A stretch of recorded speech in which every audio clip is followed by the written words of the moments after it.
Before I finished this lesson this morning, I had to make amends for something that I did. And let me say, I felt I wasn't wrong, but my verbiage, it was wrong. The way I handled it, it was wrong. So I had to take responsibility for what I had done, and I felt, in all honesty, that I could not come to you and teach this lesson this morning without clearing that air first. So I want you to understand that I'm not asking you to do what I would not do. Here it is. When we use the word reconciliation and forgiveness, how many of you thought it was the same thing? That if we reconcile and if we forgive, it's the same thing. Okay. You thought it was the same. You didn't know. That's okay. I promise you ain't the only one in this room that don't know. Anybody in here don't know the difference between reconciliation and forgiveness? Told you you weren't the only one. Thank God for your honesty. Now, let me say, forgiveness is what we are obligated to do. So let me go back to the first premise that I started at last week, and that was this. How many of you in this room consider yourself to be a Christian? Show of hands. You're saying, I am a Christian. That's what you're saying, right? All right, get this. If you are a Christian, then you are obligated to forgive. Okay, well, Bishop, what are the categories? People I don't like? Yes. People who have done me wrong? Yes. People that I'm holding a grudge against? Yes. All of those people you must forgive. Now, you can forgive but not reconcile. Okay, let me try it again. You can forgive, but you may not reconcile. But the goal of forgiveness is to move to the level of reconciliation. Now, I'm going to hit this again.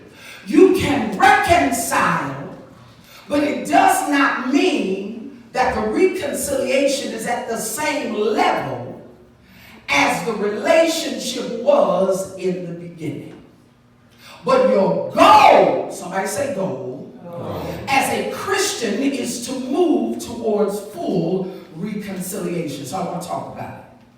As much as it is complicated, it is an involved, intense process, but that we must move past forgiveness. Now, forgiveness is a solo act that solely happens with the individual, not with the parties who have caused the injury. Is that a hard one to swallow? Because at first, when I started studying this, that was a little hard. So let me tell you again. Forgiveness is what you do. Now, what helps me along in my forgiveness process? If the person admits their guilt, if the person admits they were wrong, if the person says they've injured me. But what if, Bishop, they don't say anything? Then am I still responsible to forgive them? What y'all say? Yes. Yes. Bishop, that hurt. I don't want to forgive. Well, first of all, part of the problem with us struggling with forgiveness is that some of us hold what I call justifiable grudges. They did me wrong. They handled me wrong. They mishandled me. They mistreated me. They said they did things vindictively against me because I didn't really want to believe this, but there are some people who are just mean-spirited, mean-hearted people. You do know that there are some people, unless you are miserable, they're not happy. Let me try it again. Unless you are miserable, they are not happy. Some people say negative things to other people because they live such an unhappy life. They want everybody around them to be unhappy. Some people, something happened to you 5 years ago, 10 years ago. You have not gotten over that thing yet. Anytime somebody says anything related, you bring that same story up over and over again. How do I know that I am still wounded and that it is not a scar? Because I tell the same story in the same place over and over and over and over. And if you are not careful, that wound can cause you to become bitter, and you will spend time being vindictive. They did it to me, I'm going to get them back. I'm going to get them back. I'm going to get them back. I'm going to get them back. I promise you I'm going to get them back. I ain't going to let them live it down. I'm going to get them back. And I know y'all quiet because I'm standing on some of y'all porches right now. I'm going to get them back. I'm going to get it back. The truth is, you would be a whole lot healthier to let them go so that you can heal. Here's the truth. You do know that vindictive people never get even. I'm going to make them hurt twice as bad as me. Am I on anybody's porch? Oh, I ain't gonna let this die. Oh, I promise you, I'm gonna get you back. I'm gonna get you back. I'm gonna get you back. I'm gonna get you back. Come here, Christians. Oh, Christians. Oh, Christians. Oh, Christians. Oh, Christians. Bishop, don't talk to me like that because I don't want to hear that. I don't want that part of the Bible. I want the part of the Bible that says that I'm blessed and highly favored. I want the part of God that music is sounding good and the organ is going and I'm feeling good. I need you to make me feel good. I didn't come to church to really be stretched. I am really trying to grow, because while I'm talking to some of y'all still stuck on, but you know what they did to me? You miss what forgiveness was. You miss what forgiveness was.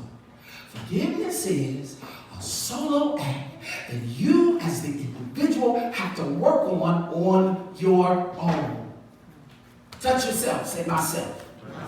Now, here we go. The truth is, get this.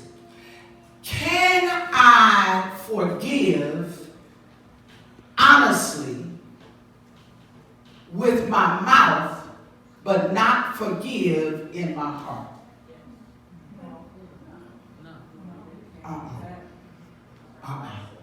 Okay, here's one. I'm going to forgive you, but I ain't going to forget it. Can I forgive and not forget? Get this. In order to totally forgive, you're going to have to forget what happened. I know, Christian, that was good news. But I want to help you this morning. I want to give you a new set of memory guidelines that will make forgiveness a little bit easier. Number one. Did I do anything that would have set myself up for what injured me? Yeah. Did I do anything wrong? You said, no, I didn't do anything wrong. I was born. Maybe it started with lack of proper parental assistance. Maybe that's where it started. I didn't do anything wrong. And so some people have spent years of blaming themselves for what their parents jacked up. Let me help you this morning. I want you to free yourself, because the actions of your parents is not you. The action of your parents is not you. Somebody asked me once, said, well, how can I honor my parents when my parents didn't do right by me? I said, but the Bible says that you honor. In other words, you still respect. Well, does that mean that I just need to go off and tell them about how bad of a parent they were? Well, when and if you become a parent, then the number one thing you're going to do is not what happened to you. Because in order to move to forgiveness, you've got to learn how to break cycles. And some of us, when we look at our family histories, we got crazy family cycles. One of the cycles that we tend to have that keep us bound in non-forgiveness, some family members are mad at other folk, been mad for 20 years. You come along and you don't even know why them people mad. And so you're carrying. I don't like Auntie May. And many times when you get to the bottom of it, it was something stupid, it was something silly, it was something somebody got mad about. Sometimes people are covering up lies and things that hurt other people along the way. So you're carrying it. And this is what you do when you come to church. Derek, come here. Take that corner chair there. Here's what you do. Pick up that corner chair. Pick it up. So when you come to church, and I say to you, lift your hands and praise the Lord. How's he going to do that with the chair in his hand? Say that again. Leave the chair. Lift the chair. But the chair is his weight. It's too heavy. Put the chair down. Now watch this. It is easier sometimes for us to physically put something down than to emotionally put it down. So when we come in the door, we got that chair. Pick that chair up. Whose bag is that under the seat? That's Mother's bag. Pick that up. Who else got a backpack around here? Where's another one? Going over there and get Teresa's. Pass that on over. Get Kylie's. Come on, get Divisions. Ooh, that's a lot of weight. Say it again, Angel. That's a lot of weight. It's a lot of weight. So when they come in and they look at you, sometimes you wonder, why are they looking so mean? Why won't they smile? Why won't they worship? Why won't they get in a gospel experience?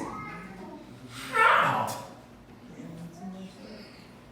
So watch what he does. Set the chair down first.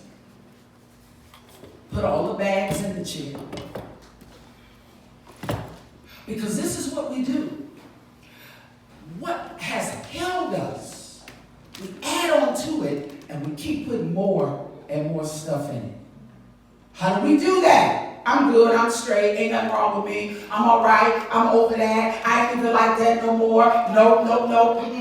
Here's one, I'm straight on them. I ain't got to have nothing to do with them, I don't have to be bothered with them. But you gotta forgive them. I don't want to come to church and hear no forgiveness, because sometimes church is a place where people don't forgive. Woo! I'll say it again. Sometimes church is a place where people don't forgive. It ought to bother you to do me wrong and walk right by, Christian. How do you do me wrong and walk right by? How do you do that? And we come right in, we go to clapping and dancing and praising God. They're like, look, okay, we got about 90 minutes in church. Let's just keep them up. And I'm saying, wait a minute. We're keeping them up to be excited. And all we're doing is pick up all the bags. Pick up the chair. Now watch this. When the service is over, try to walk out that door.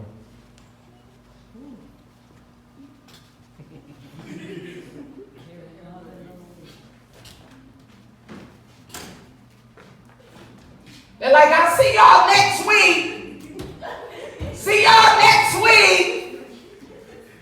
And you take all of that luggage, you put it inside your car, you ride home with it, you having arguments on the phone, you wrestling and having stupid arguments with people that are not going to change. You dealing with things that you shouldn't even be dealing with. The next week you come right back.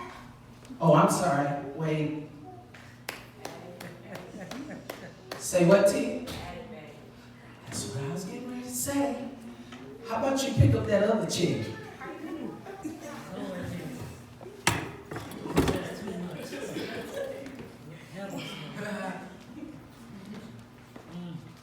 And then you get here and you hear a message like this morning.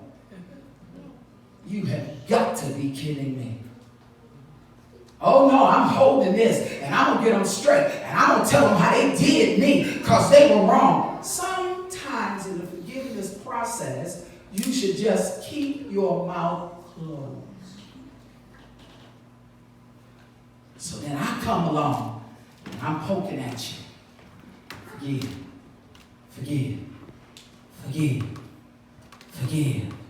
You gotta forgive them. You gotta forgive. No, Bishop. Yes, you do. Put the chairs down. Give folk their belongings back. Guess what? Catch this. That's exactly what I need some of y'all to do. When you forgive, you have taken authority over what is happening in your life, and you are giving stuff back to folk that it didn't belong to you in the first doggone place.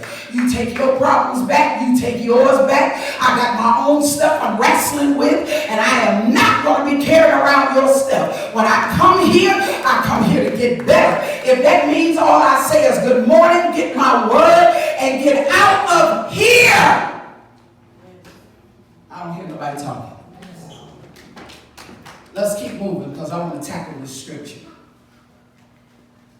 Right? I hope y'all quiet because y'all listening. Somebody say, I'm checking me today. I'm checking me today. Here we go. Let's go back to Matthew chapter 18. Now, let's watch the process for forgiveness. The process. Let's do it. All right, read verse 18. Verily I say unto you, whatsoever ye shall bind. No, wait a minute. Go back to the first scripture we read. We read Matthew 18, right? Verse 15. Yes, sir. Moreover, if thy brother shall trespass against thee, go and tell him his fault between thee and him alone. Wait! When was the last time somebody committed an offense against you and you went to that person only? Show of hands. Now, here's the next question. How did you go? Now, I'm going to get him straight. Let me tell you, when I get through telling him, oh, we won't have this problem no more, act wrong. Well, Bishop, I was angry. Well, Thursday Bible class, we understood that you can be angry, but don't sin in your anger. Well, what's the sin in the anger? That when I get angry, I start telling other people, I start texting other people. You can't believe. Let me tell you what they did. Look, if you forgive and you disconnect and move on, Christian, you don't get the play of telling 5 other people.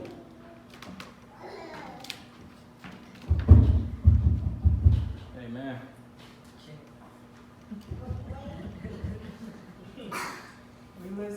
Oh, I can't stand her. That's not in your arsenal of choice. You don't get to do, that's not a choice. Okay, let me put it like this. You disconnected from the person, but now you got to answer to God for what you shared with somebody else who was not trying to bring resolve to what your issue was. Okay, let me go a little bit deeper. Can I go a little bit deeper? Now, that person who was weak as you, now they got more luggage on them than they started with because you shared your stuff with them. Did that pinch a little bit? Did it pinch at all? Now, okay, so I want to work this thing out. So how do I do it? Derek has an alt with Londarius. He goes to Londarius. If he feels like he cannot reconcile with Londarius, he takes an unbiased party. Wait a minute, unbiased. That means that it's probably not the person that has talked in your ear for the 15 minutes prior to. Yeah, go ahead and do that. Yeah, get that straight. Get that together. I know nowadays we call it being messy. We call it being petty. It is called a sin. Period. Try to get it. Period. But that's just my makeup. You're going to have to look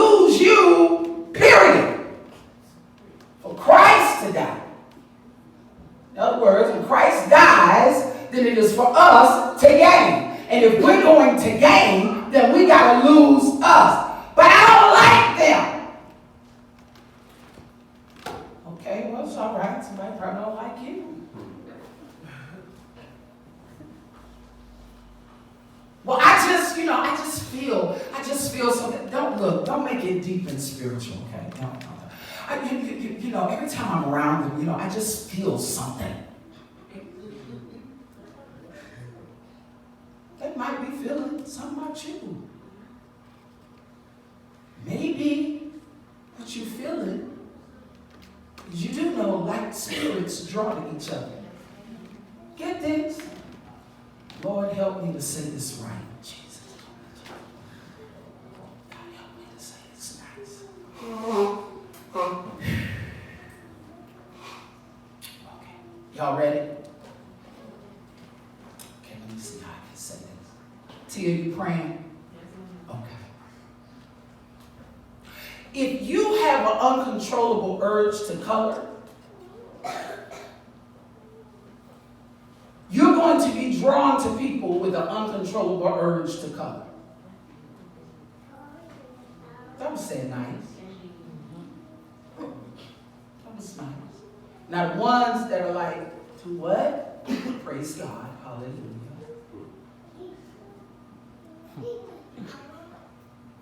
Because like spirits draw to each other. I don't care if they're in the church. I don't care if they're on your job. I don't care if they're at the club. I don't care if they're your next door neighbor. Like spirits draw each other. That's why sometimes I look at y'all like, oh. Or if you've traveled a road, you know it when you see other folk passing it, even if you ain't on that road no more. Everything ain't prophetic. Some stuff you just look and be like, yeah, I see you for your work. Yep, I see you for your work. Yep, I see it. I see it loud and clear. You ain't saying nothing. You ain't naming no names. Trying to keep it real low key, undercover. I appreciate and I respect that you ain't throwing it in my face. Hallelujah. Amen. Because at least you're trying to be respectable. I got it. But I'm going to respect you enough not to act. I'm just going to act like I don't see it. See, y'all, I'm closing my eyes and I'm shaking my head. I'm just going to act like I don't see it. I'm just going to act like I don't know. But I just want to make it clear for all of the individuals that are present in the room, just because a conversation ain't had does not mean a conversation is not known. So, as the outside party, I'm sitting back and I'm saying, hey, they scandalous. Ooh, you scandalous. I'm glad you like me. Because, man, matter of fact, don't love me so much. Love me a little less from a distance. Woo! And some stuff, Krisha, I said, what do you call Krisha name? I'm just calling her Krisha. Just be thankful I ain't call yours. Some of us, we won't forgive it because it's easier to hold it. See, if I stay mad at Angel, some people are always trying to, ask for forgiveness. We like folk to keep asking. Well, how can I make it better? Well, what can I do? Ain't gonna happen. Let's deal with a couple of steps. How do I help someone to heal that I've injured? Can we tackle that one? Come on with it. First of all, step number one, have to admit my level of responsibility in the action. Get this in parentheses. And be aware that even though I admit my responsibility in actions, the other person may be more consumed with the fact that I am apologizing than they will be willing to admit their responsibility of their action. Did that make sense? So now I've got to be okay admitting mine and growing and moving on and understanding that they themselves may not admit their role in it. Well, what do you mean? Okay, let's say somebody said something to you that was nasty. They said it nasty and you snapped right back. Like, well, I snapped at them because they snapped at me. Well, part of your responsibility is, what then you should be saying is, you know what?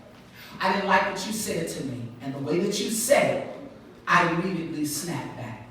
Maybe that's been our history. Maybe that's how we roll with each other. Maybe that's how we deal with each other. But if we care about being with each other, being friends, being intimate, whatever you are in that relationship, doing business, whatever it is, I care enough about you to come back and say, I appreciate you being concerned enough about me to admit your responsibility. Now let me admit mine.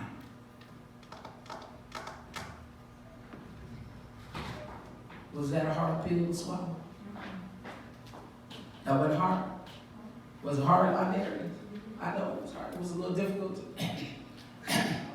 drink some water and swallow. Because there's two sides to it. Now, step number 2. Now that's in the forgiveness process. Step number 2. What can I do to help you heal? Guess what just happened? It has caused the other person to now be responsible and not allow them to stay in a suffering state. See, now as long as you say, I didn't do nothing, I didn't do nothing to you, I didn't do nothing to you, I don't know why you're tripping, I didn't do nothing to you, you get them to stay where they are. Reconciliation says, when I put the offer on the table, if you want to make it better, now you've got to verbalize what I can do to help you heal.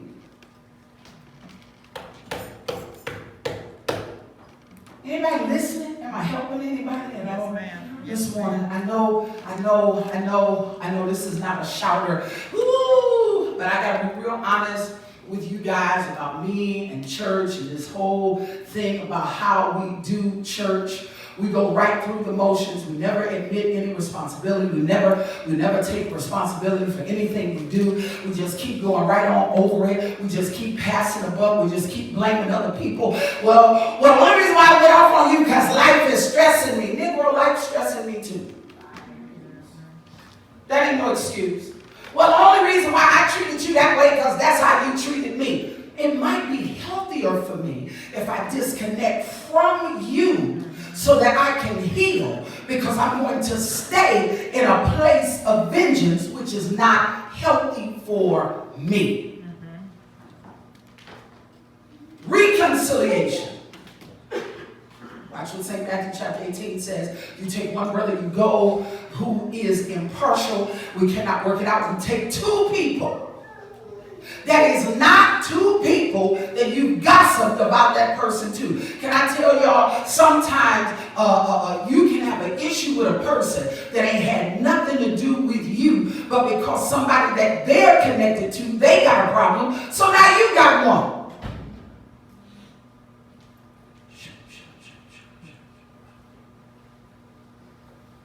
Somebody said, why do you don't like them?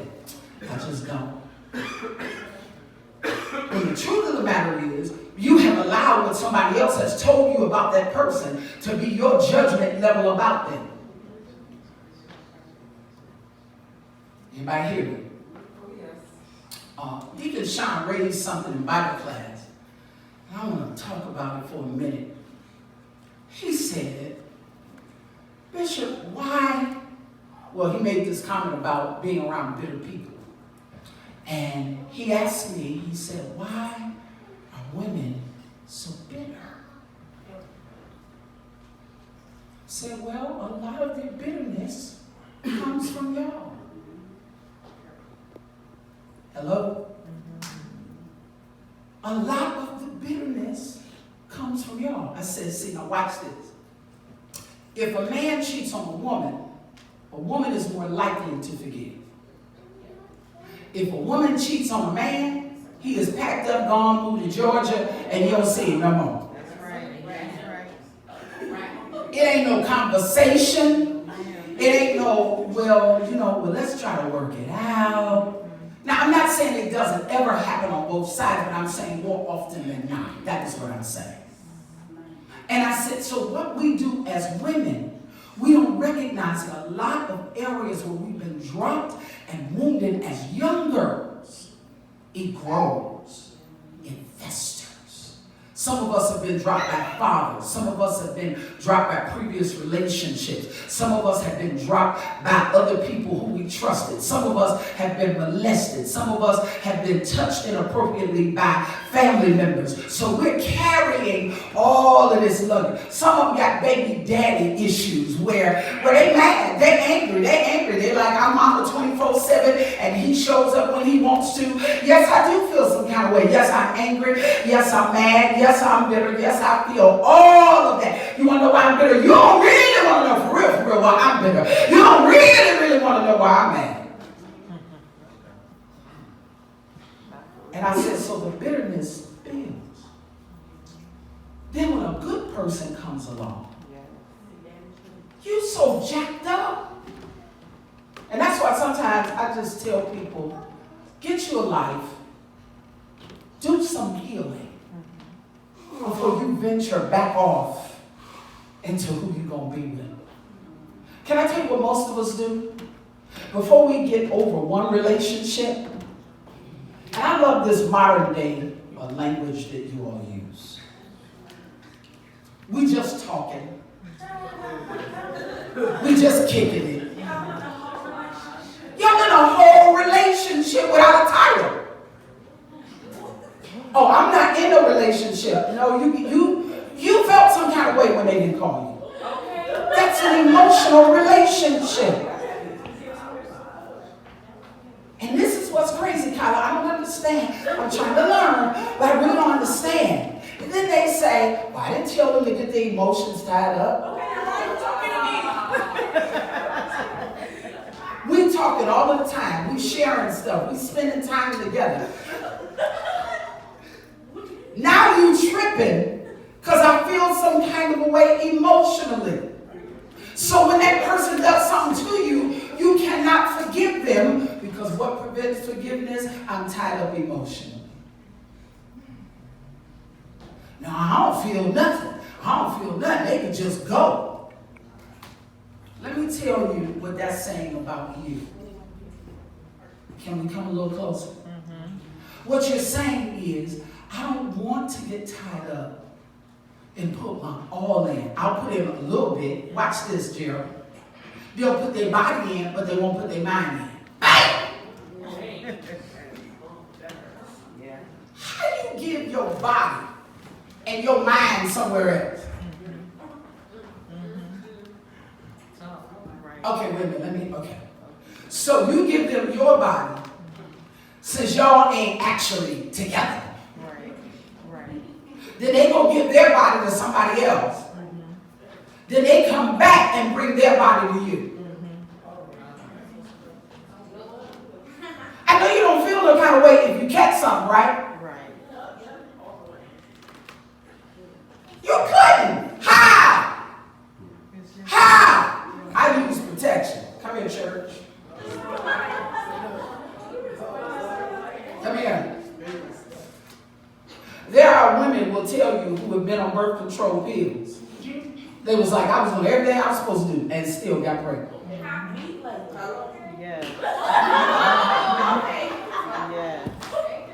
Say, hey, Kendall. How did that happen? How did it get passed? What? Oh my God. Man, y'all must be some awesome people. I'm telling you, y'all done broke science. Y'all done come all across the lines to get here. Like, I'm getting here. I don't care how much you trying to stop me. I am coming.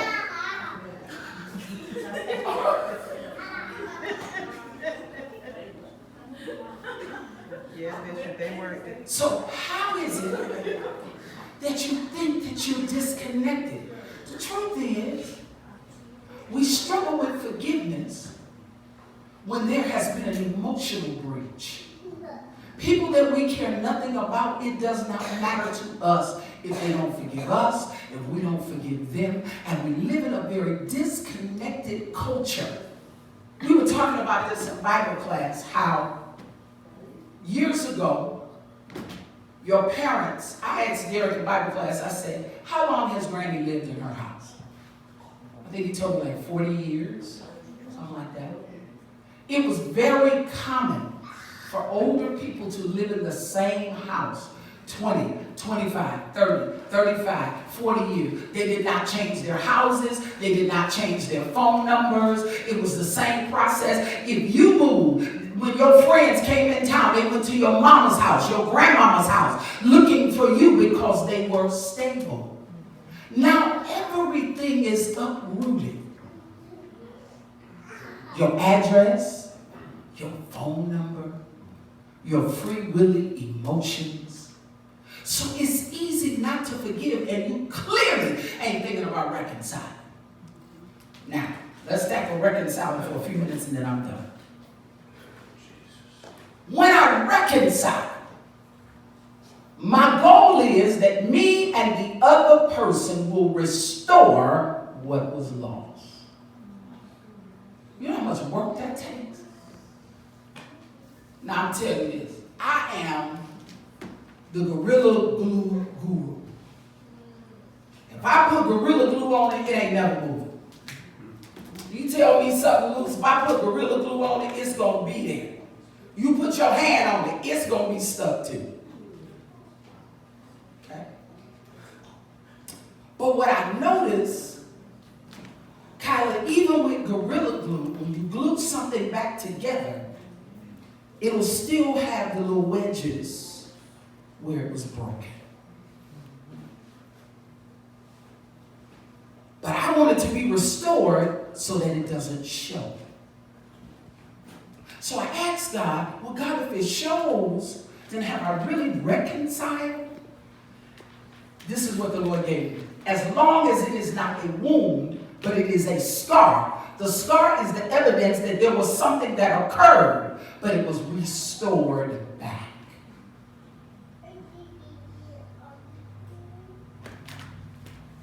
Do you know in a friendship, in a marriage, in a business, anything that two people do together, you do know you have to constantly work on it to make it work. But I understand that this generation does not like to make it work. So we're taught in our music, we're taught in business. Forget you. I don't have to deal with you. Here we go. With all the Christians that raise your hand, because I'm done. Repeat after me. I must forgive.